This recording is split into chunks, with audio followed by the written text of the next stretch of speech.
चलाने का एक्सपीरियंस यार बहुत अच्छा है। जिम कॉर्बेट भी ले गया हूँ, वहाँ मैंने ऑफ रोडिंग भी की थी। टॉप स्पीड की बात करूँ तो मैं से 145 तक ले गया हूँ। माइलेज में मेरे को कोई इशू नहीं है। एंटॉर्क से मुझे लगता है ज़्यादा ही दे रही है। सस्पेंशन यार इसका बहुत अच्छा है। गड्ढे आपको पता भी नहीं लगेंगे कि गड्ढे आ गए। जो सर्विस कॉस्ट मुझे फर्स्ट सर्विस कॉस्ट पड़ी वो थोड़ी ज़्यादा है यार। मेरी हाइट है 5'5". मेरे बैठने के बाद यार कुछ ऐसा रहता है, आप देखो 5000 RPM के बाद इसमें वाइब्रेशन है। सेकंड से जब फर्स्ट में जाते हैं तो वो न्यूट्रल पे बहुत बार रुकता है, अटकता है। और फर्स्ट से जब सेकंड पे आओ तो भी न्यूट्रल पे वो अटकता है। दोस्तों आज अपने साथ फ्रेम में है टीवीएस अपाची RTX और आज के इस वीडियो के अंदर हम करने वाले हैं इसका ओनरशिप रिव्यू। बाइक के ओनर से मिलेंगे और जानेंगे कि उन्होंने इस बाइक को कब परचेज किया, अभी तक जितना भी यूज किया है उसके हिसाब से क्या कुछ कमियां लगी, क्या अच्छाइयां लगी। बाइक जो है काफी ज्यादा चल भी चुकी है तो सर्विस एक्सपीरियंस जो है वो भी जानेंगे। ओवरऑल एक्सपीरियंस जो है वो आज के इस वीडियो के अंदर आपको जानने को मिलने वाला है। तो अगर आप इस बाइक को परचेज करने की सोच रहे हैं, प्लान कर रहे हैं तो ये वीडियो आपके लिए बहुत ही इंपॉर्टेंट होगा। मिलवाते हैं इस बाइक के ओनर से और जानते हैं कि कैसा कुछ उनका एक्सपीरियंस रहने वाला है। तो सर बहुत बहुत स्वागत है आपका। सबसे पहले अपना शुभ नाम बताइए। मेरा नाम है कनिष्क ओबेरॉय। तो कनिष्क भाई आज हमारे साथ जुड़े हैं। सर कब परचेज करी आपने ये बाइक? मुझे इसकी डिलीवरी मिल गई थी 18 जनवरी को। ठीक है। सो अप्रॉक्सीमेट 3 महीने हो गए हैं। और अभी तक आपने इस बाइक को कितना चला दिया होगा? मैंने अराउंड इसको 3000 किलोमीटर चला दिए। 3000 किलोमीटर। तो एक अच्छा एक्सपीरियंस जो है बाइक के साथ आप ले चुके हैं। हाँ करेक्ट। बात करें इसमें कुछ वेरिएंट्स भी आते हैं तो ये आपका पर्टिकुलर कौन सा वेरिएंट है? मेरा जो ये वेरिएंट है वो बेस वेरिएंट है। बिकॉज जब मुझे डिलीवरी मिली थी तो ज़्यादातर जो ऑप्शन थे वो बेस में ही अवेलेबल हो रहे थे। ज़्यादा लॉट जो थे बेस के ही आ रहे थे, तो मुझे बेस मिला। तो आपका यूपी नंबर में देख रहा हूँ गाड़ी है, कितने की ऑन रोड कॉस्ट करी है आपको? ऑन रोड मुझे कॉस्ट करी है 2,39,000 के अराउंड की। 2,40,000 के अराउंड मुझे ऑन रोड कॉस्ट करी है। ठीक है। अगर हम बात करें बाइंग से लेकर के, सबसे पहले इसको परचेज करने का प्लान कैसे बना और इससे पहले कौन सी बाइक आप यूज़ करते थे? इसको परचेज करने का प्लान मेरा ऐसे बना कि मुझे ADV बाइक लेने का मेरा बहुत मन था। बहुत टाइम से मैं देखता था और दूसरी कंपनीज़ की ADVs आती हैं, मुझे बहुत पसंद थी। सो जब ये आई तो इसके लुक्स को देख के एग्रेसिव लुक था, थोड़ा स्पोर्टी फीलिंग थी। और जो मेरा मोटिव था बाइक का कि मैं ऑफ रोडिंग भी कर लूँ और टूरिंग भी कर लूँ, वो मुझे लगा इससे पर्पस सॉल्व हो जाएगा। तो इस वजह से मैंने ये बाइक ली। इससे पहले मैं स्कूटर यूज़ करता था, TVS एंटॉर्क। उससे भी मैं राइडिंग वगैरह करता था, बट ये है कि ये उसी फोकस से लिए कि ऑफ रोडिंग और लंबे रूट के लिए। मतलब तो एंटॉर्क से डायरेक्टली आप जो है इस पे आ गए हैं? हाँ, एंटॉर्क से तो डायरेक्टली मैं अभी मैं देख रहा हूँ जिस तरीके से बाइक की डिलीवरी जो है बहुत स्लो आ रही है, लोगों को जो है चाह रहे हैं परचेस करना बट लोगों को मिल नहीं रही है। आपको कितने टाइम में इसकी डिलीवरी मिली है? यार अभी की मैं बात बताऊँ तो जैसे मेरे नोन है जिनको ये बाइक चाहिए, वो बता रहे हैं कि 5-5 महीने की भी वेटिंग चली गई है। बट मेरा जो एक्सपीरियंस था वो ऐसा नहीं था। मुझे डिलीवरी दिसंबर में भी मिल जाती और मुझे 2-3 दिन के फेस में भी डिलीवरी मिल रही थी कि हाँ यार आप आज बुक कर दो और 3 दिन बाद ले जाओ। बट वो इनिशियल स्टार्टिंग का टाइम था जब इतनी बुकिंग नहीं थी।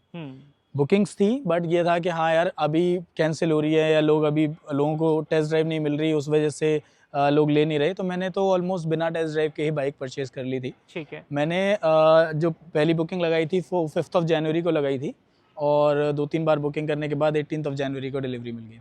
मतलब कि मुश्किल से मुश्किल 10-12 दिन के अंदर जो है आपने बाइक परचेज कर ली है। जो मुझे मैंने बुकिंग 5 जनवरी को लगाई थी, बट जिस बुकिंग से ये बाइक आई वो बुकिंग मैंने 14 जनवरी को लगाई और 18 को ले ली। मतलब 4 दिन में मुझे ये बाइक मिल गई थी उस टाइम पे। तो भाई को इंस्टेंटली एक तरीके से कहा जाए तो बाइक मिल गई है। बट लोग जो हैं वो स्टिल ट्राई कर रहे हैं कि बाइक मिल जाए। और कुछ शोरूम्स पे तो ऐसा है कि बाइक कहीं पे अवेलेबल नहीं है देखने के लिए भी। अभी कई शोरूम्स पे ऐसा है कि शोरूम्स ने भी नहीं देखी है बाइक, कि उनके पास भी आई हो और उन्हें पता हो कि यार ये उनके यहाँ से बिक गई, ऐसा भी नहीं हुआ। तो अभी जो है आपने इसको 3000 किलोमीटर के आसपास चला लिया है। चलाने के एक्सपीरियंस से बात करें तो वो कैसा लगा? चलाने का एक्सपीरियंस यार बहुत अच्छा है। मैं इसे एक बार आगरा ले गया हूँ हाईवे पे, अच्छे यमुना एक्सप्रेसवे। एंड देन मैं जिम कॉर्बेट भी ले गया हूँ, वहाँ मैंने ऑफ रोडिंग भी की थी, रिवर क्रॉसिंग वगैरह छोटी मोटी। तो अच्छा एक्सपीरियंस रहा है अभी तक। कोई भी ऐसा मतलब फटीक फील नहीं होता है लॉन्ग रूट पे भी। 250-300 किलोमीटर तक का मेरा रन अभी तक रहा है एक बार में। ठीक है। तो वो उसमें फटीक फील नहीं होता है। तो मतलब कि एक तरीके से कहा जाए तो आप पहले प्राइमरी आपका जो व्हीकल था वो स्कूटर था, देन अभी बाइक हो गया है। तो बाइक पे जब आप शिफ्ट करें तो उस तरीके से कैसा एक्सपीरियंस रहा आपका? यार बहुत अच्छा एक्सपीरियंस रहा। स्कूटर पे बैकबोन में बहुत बैकएक हो जाता था चलाने पे, और स्कूटर की जो सीट होती है वो थोड़ी मतलब कंफर्टेबल नहीं होती। तो उसको चलाते टाइम में ज़रा बहुत भी जाता था 100 किलोमीटर पे, 80 किलोमीटर पे मुझे रोकनी पड़ जाती थी। बट इसके साथ ऐसा नहीं है। आप 80-100 किलोमीटर पे तो आपको लगेगा कि अभी मैं और 100, 150, 200 किलोमीटर खींच सकता हूँ, कोई पता भी नहीं लगेगा 100 किलोमीटर आप चला लोगे। तो अभी जो है आपने 3000 किलोमीटर चला लिया है, तो प्राइमरली कहाँ ज़्यादा चल रही है, सिटी में चल रही है या बाहर चल रही है? यार मिक्स्ड है अभी। 3000 किलोमीटर में अप्रोक्स ऐसा होगा कि 1200 किलोमीटर मैं टूरिंग मतलब बाहर घुमाने ही लेके गया हूँ। सो 550 किलोमीटर के हिसाब अराउंड आगरा में चला गया था, एंड देन जिम कॉर्बेट चला गया, तो 1200 किलोमीटर वो होगा। और वैसे छोटा मोटा सिटी में बहुत ज़्यादा नहीं चल रही है, बिकॉज सिटी ट्रैफिक में थोड़ा सा इस बाइक को इशू आता है, थोड़ी हैवी फील होती है, बट हाँ ज़्यादातर जो है वो टूरिंग में यूज़ हो रही है। ठीक है, तो सिटी में ही अगर हम पहले बात करें तो यहाँ पे क्या दिक्कतें फेस कर रहे हो? मतलब एक तो वेट ज़्यादा है, ऊंची है, इस तरीके के इश्यूज सिटी की बात करूँ और सीट हाइट की बात करूँ तो सीट हाइट इसकी थोड़ी ज़्यादा है, 835 mm की सीट हाइट है, और मेरी जो हाइट है वो 5'5" है। सो द थिंग इज़ कि मेरे जो पूरे पैर तो नहीं पहुँचते हैं, टिप तो हो पाता है। सिटी ट्रैफिक में, दिल्ली एनसीआर के ट्रैफिक में थोड़ा सा जो है हैवी फील होती है और थोड़ा डिफ़िकल्ट टू मैनेज है, बट बहुत ज़्यादा नहीं है। हाँ, आप अगर अच्छे राइडर हो, आप चलाते आए हो बाइक्स को, तो आप मैनेज कर लोगे। सेकंड, थोड़ा सा यार ब्रॉड है, तो छोटे इलाके में छोटे मतलब जैसे वो कॉर्नरिंग, हाँ कॉर्नरिंग करनी हो, कोई इधर से निकालनी हो, उधर से निकालनी हो, जो वो स्कूटर पे मैं कर लेता था, कहीं से भी निकाल दिया, कहीं भी चढ़ा दिया, वो थोड़ा सा इसमें डिफिकल्ट, यहाँ पे सोचना पड़ता होगा। हाँ बहुत ज़्यादा यार, बहुत ज़्यादा सोचना पड़ता है कि लग ना जाए, दूसरे के ना लग जाए। तो अब बात करें पावर वगैरह की, बाइक के अंदर कभी मतलब 2 लोग साथ में गए हैं या सिंगल आपने यूज़ किया है? जो टूरिंग जो मैंने की है वो सिंगल ही की है विद लगेज, बट हाँ सिटी में मैं 2 लोगों के साथ चलाता हूँ। पावर का ऐसा कोई इशू नहीं है, पावर अच्छा पावर आप इसमें फील होगा। पावर टू वेट रेशियो भी अच्छा है, और उस पावर के साथ जो माइलेज वगैरह निकलता है वो भी बहुत अच्छा निकलता है। आपको ऐसे लेगी फील नहीं होगी कि किसी जगह पे यार जा नहीं रही या अटक रही है, या मैं जैसे रिवर क्रॉसिंग मैंने आपको बताया कि वहाँ रुक गई हो, ऐसा कुछ भी नहीं हुआ, इजीली स्मूथली निकलती है। लोग टॉप स्पीड वगैरह की, तो अभी तक मैक्सिमम आप इसको कितना ले गए होंगे? यार टॉप स्पीड की बात करूँ तो मैं इसे 145 तक ले गया हूँ, एक ही बार लेके गया हूँ। थोड़ा सा होता क्या है कि 145 चली जाती है, तो वाइब्रेशन है उस टाइम पे, वाइब्रेशन जो इसकी है वो 5000 RPM के बाद इसमें वाइब्रेशन है। ठीक है, बहुत ज़्यादा नहीं है, लेकिन फुटपैक्स पे और हैंडल बार पे आपको थोड़ी बहुत टिकलिंग आएगी, तो मैं 145 ले गया हूँ। बहुत घबराओगे नहीं आप उतनी स्पीड पे, कंफर्टेबल रहती है बाइक। बट हाँ यार, मैं ये रिकमेंड करूँगा कि ना चलाओ इतना, धीरे ही रखो, लेकिन हाँ 100-120 पे आप इजीली क्रूज़ करो, बहुत अच्छे से स्मूथ बाइक चलती है। अच्छा, मैंने सुना है कि 80-85 की स्पीड पे भी वाइब्रेशन आती है इसके अंदर? नहीं यार, 80-85 की स्पीड पे वाइब्रेशन नहीं आती। 5th और 6th गियर में ऐसा नहीं होगा। 80-85 की स्पीड में आप 4th गियर पे लगा के रखोगे तो ऑब्वियस आएगी, लेकिन हाँ 6th गियर पे वो वाइब्रेशन हल्की फुल्की यार रोड पे चलेगी तो चीज़ थोड़ा बहुत तो वाइब्रेट करेगी, लेकिन मैंने बहुत बाइक्स देखी हैं वाइब्रेट होती हुई, और ऐसी वाइब्रेट होती हैं 80 की स्पीड पे भी कि आपको लगेगा यार अभी छूटी अभी गई, वैसा नहीं है इसमें। बात करें अगर हम लोग इसका लाइटिंग सेटअप वगैरह की, तो लाइट्स वगैरह जो है नाइट टाइम में आपने चलाने का मौका मिला होगा, कैसा एक्सपीरियंस है लाइट्स का? यार लाइट का बहुत अच्छा एक्सपीरियंस है, थ्रो बहुत अच्छा है, लो बीम और हाई बीम दोनों ही अच्छे हैं। अभी तक मुझे ऐसी रिक्वायरमेंट नहीं लगी कि मुझे बाहर से जो है फॉग लाइट या कुछ लगाना पड़े। जो राइडिंग मैंने करी है उसमें इसका थ्रो बहुत अच्छा है। ठीक है। जो इसके ऊपर के मॉडल आते हैं उसमें DRL वगैरह भी आता है, बट इस मॉडल में DRL नहीं आता, सीधे ही लाइट ऑन हो जाती है। मतलब इसमें LED सेटअप ओनली है? हाँ LED सेटअप है, 4 LED सेटअप है, 2 लो बीम 2 हाई बीम। सो उसमें क्या कहते हैं ये थ्रो अच्छा है इसका, कोई प्रॉब्लम नहीं है। ठीक है। अगर हम बात करें ब्रेकिंग वगैरह की, तो वो आपको कैसी लगी इस बाइक के अंदर? ब्रेकिंग पे यार बात करूं तो मतलब ऐसा नहीं है इसकी ब्रेकिंग के क्या कहते हैं एकदम आपने ब्रेक लगाया और एकदम रुक जाएगी। हाँ। थोड़ा सा आपको टाइम देना पड़ेगा, और अभी बिल्कुल नई है, ज़्यादा चली नहीं है, तो वो ब्रेकिंग वाला वो वाला जो ग्रिप होता है वो अभी उतना नहीं आ पाया है। ठीक है। अभी वो धीरे धीरे आएगा। और थोड़ा सा मेरे से भी एक इशू हो गया था कि मैंने बाइक वॉश कराई थी तो बाइक पे पॉलिश हो गई थी डिस्क पैड पे, तो वहाँ जो स्मूथनेस है वो मतलब वो नहीं आ रही है ब्रेक पे अभी। अगर हम सस्पेंशंस की बात करें तो वो कैसे लगे, गड्ढे वड्ढे में कैसा एक्सपीरियंस है? सस्पेंशन यार इसका बहुत अच्छा है, गड्ढे आपको पता भी नहीं लगेंगे कि गड्ढे आ गए। बहुत ही ज़्यादा आप गड्ढे में चले जाओ एक अलग बात है, लेकिन नॉर्मल जो पॉथ होल्स आते हैं वो आपको पता नहीं लगेगा। दोनों आगे और पीछे दोनों का सस्पेंशन बहुत कंफर्टेबल है, और पीछे वाला भी मतलब ऐसा बाउंसी फील नहीं करता है। ठीक है। और जो इसके ऊपर के मॉडल हैं अगर आपने देखा हो तो वो उसमें एडजस्टेबल भी है, इसमें नहीं है, बट ये मिड में है, ना ज़्यादा सॉफ्ट साइड है ना ज़्यादा हार्ड साइड है, तो कंफर्टेबल है। ठीक है। हमने शायद कंपटीशन की बात नहीं करी, आपने इसको परचेज किया है तो कुछ कंपटीशन में बाइक आती हैं जिसको जब ये लॉन्च हुई थी लोगों ने कहा था भाई वो सब बाइकों के लिए बहुत खतरा बन गई है, तो कंपटीशन में कोई बाइक नहीं देखी आपने?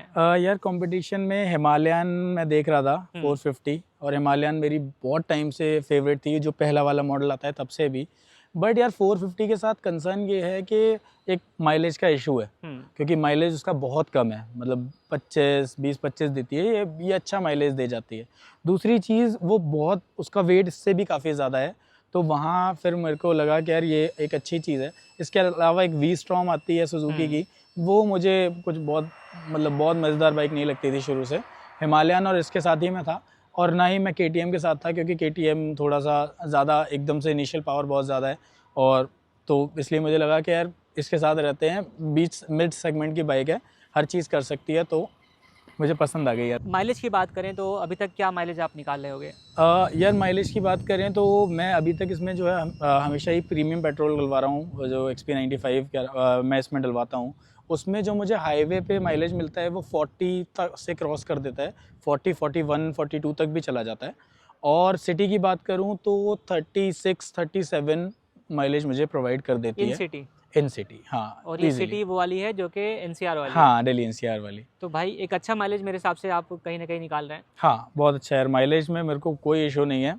एंटॉर्क से मुझे लगता है ज़्यादा ही दे रही है, एंटॉर्क बहुत कम पे आ गई थी। तो भाई एंटॉर्क तो मुझे लग रहा है अंडर 30 पहुंच हाँ, जाती है, 30, एक जब ज़्यादा चल जाती है तो 30-31 ही देती है, और उसका टैंक भी बहुत छोटा है, इसमें पता नहीं लगता क्योंकि बड़ा टैंक है उसके सामने, तो ज़्यादा ही बड़ा है, तो माइलेज मुझे अच्छा प्रोवाइड करती है भाई। टैंक कहा कि आपने बड़ा है इसका एंटॉर्क के मुकाबले, लेकिन कुछ जो मतलब है लोग कहते हैं कि भाई इसका टैंक अगर आप टूरिंग वगैरह में जाते हैं तो उसके मुकाबले छोटा पड़ जाता है, तो ऐसा फील आप कर रहे हैं?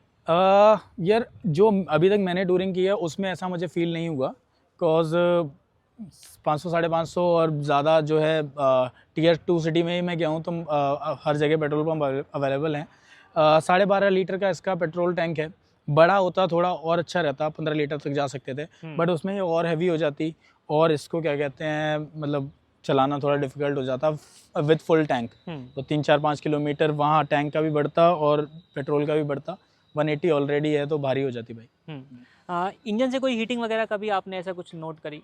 इंजन से यार कोई हीटिंग नहीं है। और क्लच रिस्पॉन्स वगैरह कैसा? क्लच रिस्पॉन्स अच्छा है, ऑप्शन है आपके पास एडजस्ट करने का, तो क्लच रिस्पॉन्स इसका बढ़िया है। थोड़ा इसका यार इनिशियल जो पीसेस आए हैं मुझे ऐसा लगा कि गियर का एक इशू है। सेकंड से जब फर्स्ट में जाते हैं तो वो न्यूट्रल पे बहुत बार रुकता है, अटकता है, और फर्स्ट से जब सेकंड पे आओ तो भी न्यूट्रल पे वो अटकता है। वो 2 बार करना पड़ जाता है बीच बीच में कभी कभी, तो वो एक इशू है। बाकी हीटिंग का और क्लच का तो इशू नहीं है। ठीक है, अब हम बात करें सर्विस की, तो सर्विस कितनी हो चुकी है अब तक? अभी तक एक सर्विस हो गई है यार, सर्विस इंटरवल काफ़ी अच्छा है। फर्स्ट सर्विस बिफोर 1000 किलोमीटर थी, बिटवीन 750 to 1000 किलोमीटर, और उसके बाद जो गैप है वो 8000 किलोमीटर का है, तो नेक्स्ट 8000 किलोमीटर के आसपास होगी, तो काफ़ी लंबा गैप है। हाँ इंटरवल बहुत अच्छा है बीच का। जो सर्विस कॉस्ट मुझे फर्स्ट सर्विस कॉस्ट पड़ी वो थोड़ी ज़्यादा है यार, 2700 रुपीज़ मेरे इसमें लगे फर्स्ट सर्विस में, ठीक है, जो कि उम्मीद से ज़्यादा है। रीज़न बीइंग इसका जो इंजन ऑयल है वो ही 1900-2000 रुपये के आसपास का है, तो उस वजह से मेजर चंक इंजन ऑयल में चला जाता है, और बाकी 700 रुपये बाकी की चीज़ों में चले जो छोटे बहुत चीज़ें, ऑयल फिल्टर वगैरह चेंज, ऑयल फिल्टर हो गया, चेन क्लीनिंग हो गई, कोई बैटरी पे एक कोटिंग डाली थी वो हो गई, कुछ और 2-4 चीज़ें, डिस्क पैड की क्लीनिंग वगैरह हो गई, और एक इसमें व्हीकल हेल्थ रिपोर्ट करके कुछ था जो कि स्कैनिंग होती है बाइक की। अभी TVS उसको एक्स्ट्रा चार्ज कर रहा है 200 रुपये, तो वो भी उसमें था। तो बाकी सारी चीज़ों में कुछ 700-800 गए होंगे, और इंजन ऑयल में 1800-1900 गए। तो कहीं ना कहीं एक थोड़ा सा एक्सपेंसिव साइड जो है अपना जा रहा है, क्योंकि अब सेकंड सर्विस, क्योंकि फर्स्ट सर्विस इतनी कॉस्टलियर हो गई है, तो सेकंड जब होगी तो उसमें कुछ ना कुछ और चीज़ें बढ़ेंगी, तो हो सकता है कि ज़्यादा बढ़ सके। करेक्ट। तो कहीं ना कहीं सर्विस पॉइंट जो है वो आपको थोड़ा सा निराश कर सकता है। हाँ, सर्विस थोड़ी कॉस्टली आपको पड़ सकती है। अभी तक जितना भी बाइक को आपने चलाया है उसके हिसाब से बात करें, कहीं कुछ कमी आप फील कर रहे हैं? कुछ यार जैसे मैंने बताया कमियां थोड़ी बहुत हैं। पहली कमी मैंने आपको बताई, गियर का एक इशू है। सेकंड, इसका क्रूज कंट्रोल का ऑप्शन है, इसमें क्रूज कंट्रोल है, बहुत अच्छा है, बहुत स्मूथली काम करता है, बट उसमें भी टेक्निकल ग्लिच बीच बीच में आ जाता है। जैसे वो दिखा जाता है कि क्रूज कंट्रोल एरर, जैसे मैं लगाता हूँ तो वो एरर दिखा जाता है, उसमें फिर बाइक ऑफ करनी पड़ती है, देन ऑन करनी पड़ती है, देन वो एक्टिवेट होता है, भले आप हाईवे पे हो या कोई भी स्पीड में हो, कभी कभी ऐसा हो जाता है। मतलब मांगता है, हाँ रिबूट मांगता है। मान लो अगर अभी तक मैंने ऐसे 20 बार क्रूज कंट्रोल लगाया होगा तो 5 बार ऐसा इशू आ गया होगा। तो मतलब 25% का एवरेज हाँ, है, अभी थोड़ा सा लेके चल रहे हैं कि आपका क्रूज कंट्रोल इशू कर रहा है। हाँ, हो इसके अलावा कुछ चीज़ें? इसके अलावा एक और मुझे इशू आया है कि बिकॉज नए लॉट में पहले ही मुझे बाइक मिल गई, तो इसका एक स्टार्टर क्लच होता है, उसका साइज़ का एक इशू था, वो थोड़ा छोटा था। और ये इशू ज़्यादातर बाइक्स में आया है जो पहले लॉट में आई हैं। उसके लिए मुझे TVS सर्विस सेंटर ने कॉल किया था और वो बाद में इंजन ओपन करके उसे चेंज किया। ठीक है। बिकॉज वो इन फ्यूचर प्रॉब्लम मुझे नहीं आती थी, बट काफ़ी लोगों को प्रॉब्लम आती थी कि इंजन में से एक नॉइस आ रहा था स्टार्ट करने पे, कोल्ड स्टार्ट पे। मतलब वो उसका पार्ट एक्चुअल में चेंज किया गया है। हाँ, उसका एक पार्ट चेंज किया है, वो फ्री ऑफ कॉस्ट था, बट हाँ थोड़ा हेक्टिक था। बस ये था कि भाई नई गाड़ी खुलवा ली, ये थोड़ा सा बुरा लग सकता है। हाँ, पूरा इंजन नहीं खुला, लेकिन हाँ। साइड से थोड़ा सा वो मैकेनिकल पार्ट इंजन खुल के वो निकाल के नया डाल दिया गया। बट थोड़ा लग सकता है आपको कि यार नई चीज़ ली है और अभी से ही पार्ट की ओपनिंग हो गई है। ठीक है। सर्विस में ज़्यादा कुछ टाइम लगा आपको, ऐसा कुछ था या फिर जल्दी हो गई? सर्विस में यार जो प्लेटफॉर्म पे लगने के बाद उतना टाइम तो नहीं लगा, 2 से ढाई घंटे लगे होंगे। हाँ, वहाँ तक पहुँचने में बहुत टाइम लगा। सुबह से मैं 12 बजे गया था और शाम को 6 साढ़े 6 बजे आया, तो वो टाइम टेकिंग है। बट उसमें भी अब TVS ने अलग अलग ऑप्शन दे दिए हैं कि आप ओवर द कॉल पहले ही बुकिंग कर लो और फिर चले जाओ। वो मुझे नहीं पता था, बट हाँ 2 से ढाई घंटे इसको मेजर सर्विस में लगे होंगे। अच्छा, जैसे हीरो में प्रीमिया आता है इस तरीके से, बिग विंग्स आता है होंडा के अंदर, तो इसमें भी ऐसा कुछ है या वही सर्विस सेंटर होते हैं, वही सर्विस सेंटर है जो कि अपना एंटॉर्क वाला ही है? यार ये एक इशू मेरे को रहा शुरू से, बिकॉज मैंने भी ये चीज़ फील करी कि ऐसा कुछ नहीं आता है। वही सर्विस सेंटर है, वही TVS की छोटी बाइक्स, मतलब रेडर, वहीं क्या कहते हैं रोनिन, वहीं TVS, वहीं अपाचे, सारा कुछ वहीं हो रहा है। कुछ अलग से ऐसा प्रीमियम फीलिंग आपको नहीं दी जाएगी, आपको एक्स्ट्राऑर्डिनरी नहीं, बस वही ऑर्डिनरी फील कराया जाएगा। मीटर वगैरह की बात करें तो इसकी ब्राइटनेस वगैरह या फिर धूप वगैरह में कैसा इसका रिस्पॉन्स रहता है? मीटर का रिस्पॉन्स यार काफ़ी अच्छा है, कोई भी ऐसा इशू नहीं है धूप वगैरह का। इजी टू विजिबल है, आपको हमेशा विजिबिलिटी रहेगी, चाहे वो नाइट में हो चाहे वो डे में हो, आपको अच्छी विजिबिलिटी इसमें आएगी, क्लियर और है। जो इसमें इन्फॉर्मेशन्स आपको मिलती हैं वो प्रॉपरली रीडेबल होती हैं? हाँ, प्रॉपरली रीडेबल होती हैं और बड़े काफ़ी अच्छे फ़ॉन्ट्स में दी गई हैं, तो इजीली आपको हमेशा रीडेबल रहेंगी। Odometer, average speed, fuel economy और रेंज वगैरह आपको सामने दिखाएगा। आप इसको चेंज भी कर सकते हो, आपको जो चीज़ें यहाँ पे चाहिए हो वो आप देख सकते हैं। कस्टमाइजेशन बेसिकली है। हाँ, कस्टमाइजेशन। और अभी यहाँ पे आप देखो तो भाई एवरेज जो अपना फ्यूल इकोनॉमी दिखा रहा है वो 34 की दिखा रहा है। जो 34 की फ्यूल इकोनॉमी दिखा रहा है वो 2724 किलोमीटर पे कंप्लीट पे दिखा रहा है, क्योंकि ट्रिप AC पे सेट है। ठीक है ना। आगे अगर मैं चेंज करूँगा तो आपको शायद जो है चेंजेस दिखे। तो जैसे जैसे आप ट्रिप सेट करते रहोगे तो यहाँ पे अभी भी यहाँ पे भी 34 दिखा रहा है, बिकॉज मैं चेंज नहीं करता हूँ ये ट्रिप्स। मतलब ये है कि अगर आप एक शॉर्ट ट्रिप नापना चाहें तो वो नाप सकते हैं। 3 ट्रिप आती है इसके अंदर? 3 ट्रिप आती हैं और एक इसमें डे ट्रिप भी आती है। मतलब आज मैंने सुबह बाइक स्टार्ट करी तो आज के दिन का पूरा वो दिखा देगा, तो पूरे दिन की समरी दे देगा। हाँ, समरी दे देगा कि क्या एवरेज स्पीड थी और क्या फ्यूल इकोनॉमी थी। ठीक है। बात करें कंट्रोल्स वगैरह की या बटन्स की क्वालिटी की, वो आपको कैसे लगे? बटन्स की यार क्वालिटी बहुत अच्छी है, बट बटन्स के साथ एक कंसर्न है, इसमें वो लाइट्स नहीं आती हैं बटन्स में, इल्यूमिनेटेड नहीं है। हाँ, इल्यूमिनेटेड नहीं है, तो एक बहुत बड़ा इशू है कि यार रात में थोड़ा सा आपको प्रॉब्लम हो सकती है। वैसे तो बटन हैंडी हो जाते हैं, थोड़े टाइम में आपको पता लग जाता है, बहुत ज़्यादा ये चीज़ें आप हमेशा यूज़ नहीं करते हो, जो यूज़ करते हो वो हॉर्न और इंडिकेटर करते हो, बट फिर भी होता तो और प्रीमियम फील होता रात में। थोड़ा सा दिक्कत नहीं आती? दिक्कत भी नहीं आती है यार, और रात में थोड़ा सा अच्छा लगता है, मतलब थोड़ा सा अच्छी दिखती है बाइक।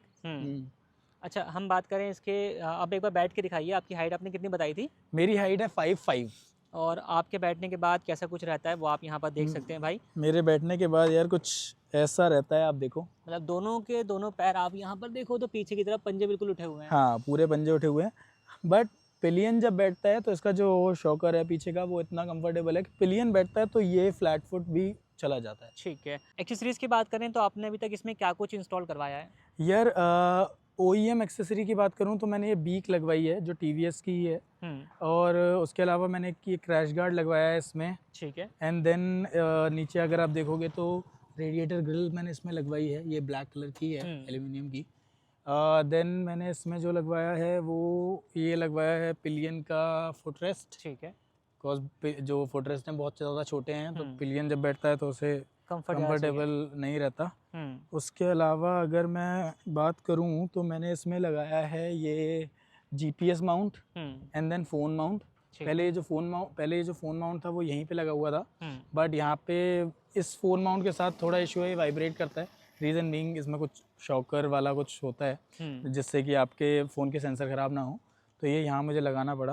एंड देन मैंने लगाया है कि एक ये एक्सटेंडर, ठीक है। Side stand extender.